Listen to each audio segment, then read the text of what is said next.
তোমাকে ভুলতে গিয়ে আমি নেই। আয়নায় তাকালে একটি ফাঁকা চেহারা দেখি। চোখ আছে, জল নেই। হৃদয় আছে, কিন্তু যেন সে আর স্পন্দন করে না। তোমাকে ভুলে যেতে চেয়েছিলাম, যেন এক পুরনো অধ্যায়ের পাতা উল্টে দেই। কিন্তু তুমি ছিলে আমার প্রতিটি লাইনের মাঝখানে, প্রতিটি শ্বাসের ভিতরে, প্রতিটি নির্জন রাতের নীরবতায়। প্রতিটা ভালো থাকো বলেছিলাম ভাঙা হাসিতে, যেখানে প্রতিধ্বনির মতো ফিরে এসেছিল,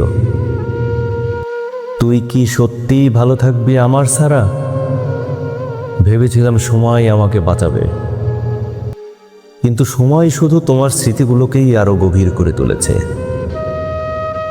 ভুলতে গিয়ে প্রতিদিন একটু করে মরে গেছি। অবশেষে আমি নিজেকেই হারিয়ে ফেলেছি। এখন আর তোমার ছবি দেখি না, তবু প্রতিটি আয়নায় তোমার অভাবই প্রতিফলিত হয়। তোমাকে ভুলে যেতে গিয়ে আমি আর ফিরে পাইনি আমার সেই নিজস্ব আমিকে। ভুলে যেতে চেয়েছিলাম, কিন্তু নিজেকেই বিস্মৃত করে ফেললাম।